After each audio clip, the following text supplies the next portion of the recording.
प्रिय विद्यार्थियों, बे part second तर्कशास्त्र में हम आर्गुमेंट्स के बारे में चर्चा पिछले वीडियो में करते आ रहे हैं।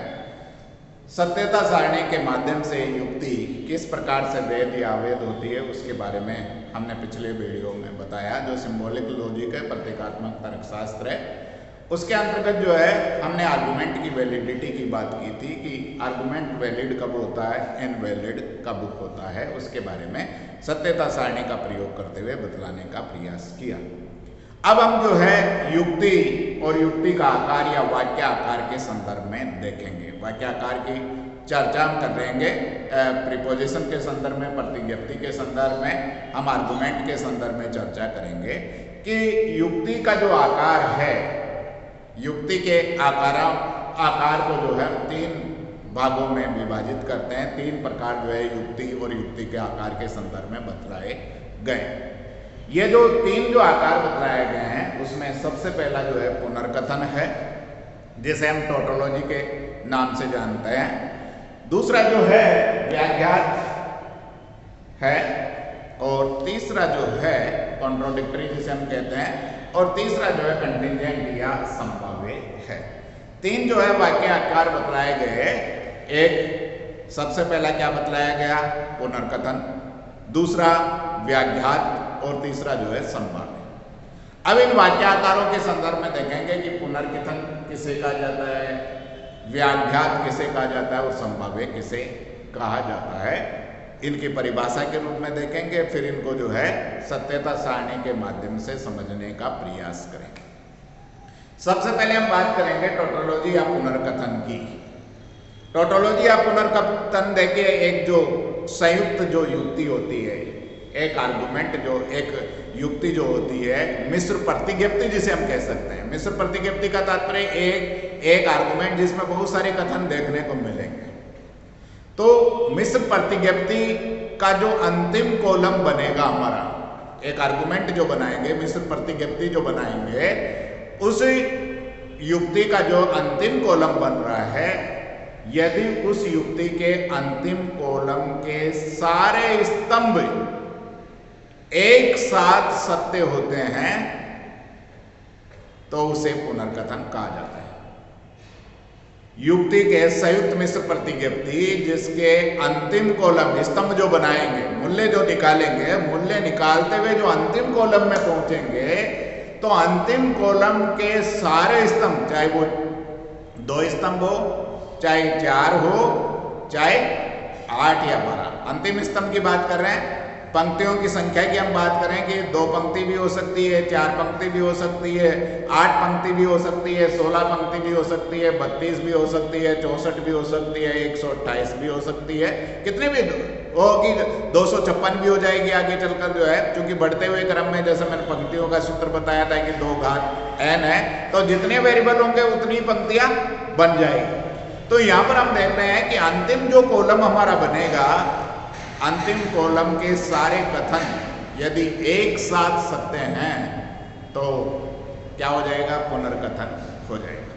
पहली बात, सारे कथन एक साथ सत्य है तो पुनर्कथन होगा। दूसरी देखिए कि मिश्र प्रतिज्ञप्ति जो है, जिसके अंतिम कॉलम जो है उसके सारे कथन यदि एक साथ असत्य हो तो उसे व्याख्यात कहा जाता है। दोनों में अंतर, एक में सारे कथन यदि एक साथ सत्य होंगे तो वो पुनर्कथन कहलाएंगे, सारे कथन एक साथ असत्य होंगे तो वो जो है क्या कहलाएंगे, व्याख्यात कहलाएंगे। और सारे कथन जो है न तो एक साथ सत्य है और न ही एक साथ असत्य है, अर्थात मिले जुले कथन है कि कुछ कथन हमारे सत्य भी हो सकते हैं और कुछ कथन असत्य भी हो सकते हैं। वो कंटीजेंट है, वो संभाव्य है। तीन स्थितियों के बारे में मैंने चर्चा की, पुनर्कथन जो टोटोलॉजी है, कॉन्ट्रोडिक्टरी, व्याख्यात और कंटिंजेंट जो है संभाव्य है। पुनर्कथन के अंतर्गत क्या बतलाया गया कि जो हमारा युक्ति का आकार बनता है, युक्ति के आकार का जो अंतिम कॉलम है, जैसा भी हम कॉलम बनाते जाएंगे आर्गुमेंट को हल करने के लिए, तो अंतिम कॉलम हमारा आएगा। अंतिम कॉलम के सारे कथन यदि एक साथ सत्य हो जाएंगे तो वो पुनर्कथन कहलाएंगे। सारे कथन एक साथ असत्य हो जाएंगे तो वो व्याज्ञात कहलाएंगे। और सारे कथन एक साथ न तो सत्य होते हैं और न ही असत्य होते हैं, अर्थात मिले जुले कथन होंगे, तो उसको हम क्या कहेंगे? संभाव्य कहेंगे। फॉर एग्जाम्पल के लिए उदाहरण से हम सत्यता सारणी के माध्यम से हम इसको समझने का प्रयास करें। जैसे हमारे पास में एक आर्गुमेंट है, ये इम्प्लीकेशन ये देखिए, ये इम्प्लीकेशन ये सेंटेंसेस की हम सारणी बनाएंगे। तो ये सारणी बनाएंगे तो सपोज कीजिए जैसे हमारे पास में राशि कितनी है? एक की राशि है, ये इम्प्लीकेशन ये बना दिया। ये तो मान रखने के लिए बनाया जाए, ये जो आपका इम्प्लीकेशन जो आपका अंतिम कॉलम ला रहा है वो। अब देखिए एक राशि है तो कितनी पंक्तियां बनेगी? 2 पंक्तियां बनेगी। एक राशि है इसका मतलब 2 पंक्तियां बनेगी। 2 पंक्तियां बनेगी तो आधा उसका सत्य होता है और आधा असत्य, तो एक सत्य और एक असत्य होगा।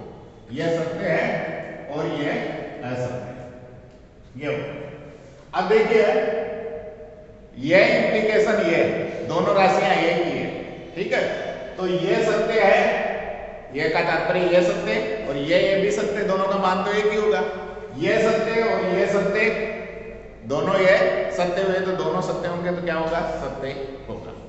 इम्प्लीकेशन में कब असत्य होता है या सत्य होता है? जब पूर्वांग भाग सत्य और उत्तरांग भाग असत्य हो तो सत्यता मूल्य असत्य होगा, बाकी सभी में क्या होगा? सत्य होगा। पहला भाग सत्य हो और दूसरा भाग असत्य हो तो सत्यता मूल्य असत्य होगा, बाकी सभी परिस्थितियों में सत्य होगा। अर्थात दोनों सत्य हैं तो सत्य है, दोनों सत्य है तो सत्य है, दोनों असत्य है तो भी सत्य है, या असत्य और सत्य है तो भी सत्य है। केवल एक परिस्थिति है कि पहला भाग सत्य हो और दूसरा असत्य हो तो सत्यता मूल्य असत्य होता है, बाकी सभी परिस्थितियों में सत्य हो। तो ये दोनों ये भी सत्य और ये भी सत्य है तो इम्प्लीकेशन मूल्य क्या आ गया? सत्य आ गया। ये असत्य है और ये भी असत्य, तो असत्य और असत्य भी क्या हो गया? सत्य हो गया। अब देखिए कि दोनों कॉलम, अंतिम कॉलम आ गया हमारा, और अंतिम कॉलम के सारे कथन क्या आ रहे हैं? सत्य आ रहे हैं। यदि अंतिम कॉलम के सारे कथन एक साथ सत्य आते हैं तो सत्यता मूल्य असत्य, सत्यता मूल्य जो है एक साथ सत्य आते हैं तो उसको हम क्या कहते हैं? पुनर्कथन कहते हैं। सत्यता मूल्य एक ही आएगा तो उसको हम क्या कहेंगे? टोटोलॉजी कहेंगे या पुनर्कथन कहेंगे। स्पष्ट हुआ कि अंतिम कॉलम हमारा जो भी बन रहा है ये सरलतम है। धीरे धीरे बहुत सारे जुड़वा जो सेंटेंस आएंगे जिसमें 3 कथन भी हो सकते हैं, 4 कथन भी हो सकते हैं, तो अंतिम जो भी मूल्य आएगा वो क्या कहलाएगा? हमारा जो है वो, यदि सारे कथन सत्य होंगे तो पुनर्कथन। ये देखिए कि दोनों ही कथन क्या होंगे? सत्य हैं, तो हम कहेंगे कि ये वाक्य आकार क्या है? पुनर्कथन है। उसी प्रकार से देखिए ये वेस नॉट ये वेस नॉट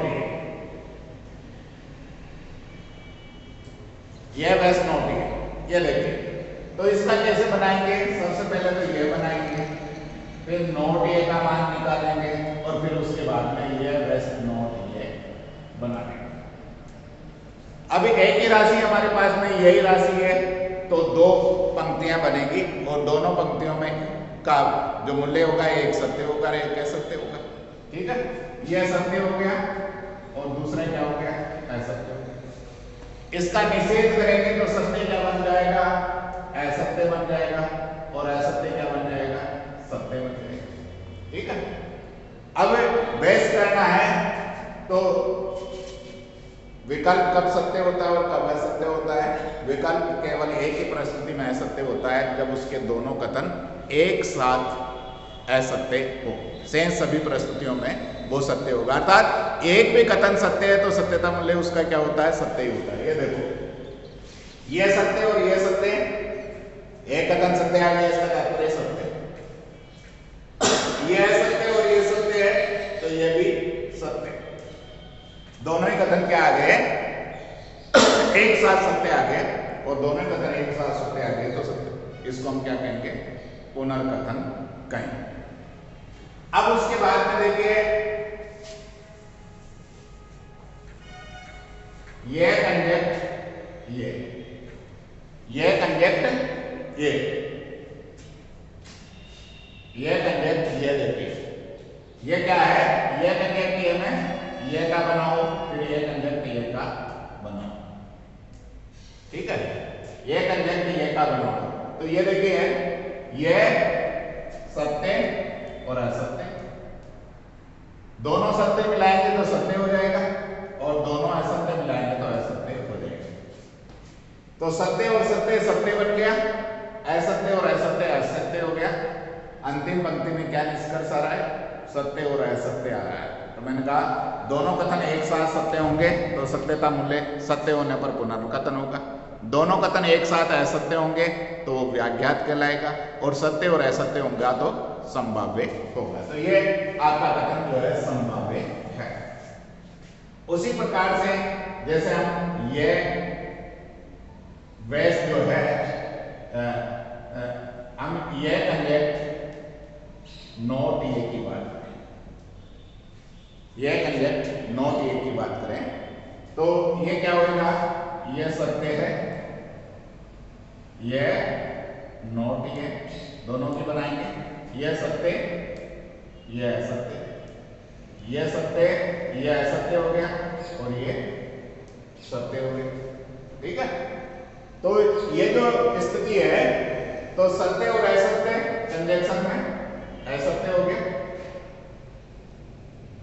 सत्य और असत्य दोनों संयोजन में क्या होना चाहिए, दोनों कथन एक साथ सत्य होंगे तो सत्यता मूल्य सत्य होगा, दोनों कथन एक जो है एक साथ सत्य होंगे तो सत्यता मूल्य सत्य होगा, शेष सभी परिस्थितियों में सत्यता मूल्य क्या होगा, असत्य होगा। तो ये सत्य और ये असत्य, तो ये असत्य आ गया, ये असत्य और ये सत्य, अर्थात दोनों सत्य नहीं है तो ये भी क्या हो जाएगा, असत्य आ गया। तो दोनों ही कथन क्या आ गए, अंतिम कॉलम के दोनों कथन क्या आ रहे हैं, असत्य आ गए, और जब दोनों कथन असत्य आएंगे तो क्या होगा, व्याख्यात होगा। तो मैंने तीनों चीजों के बारे में आप लोगों को बताया। पुनर्कथन कब होता है, जब अंतिम कॉलम में सारे कथन सत्य आएंगे तो वो पुनर्कथन कहलाएगा, अंतिम कॉलम में सारे कथन असत्य आएंगे तो वो व्याख्यात कहलाएगा, और दोनों मिले जुले कथन आएंगे, सत्य भी आएंगे और असत्य भी आएंगे, ऐसी स्थिति में उसे हम संभाव्य कहते हैं। तो तीनों वाक्याकारों के संदर्भ में आपको इस वीडियो के अंतर्गत बतलाया गया।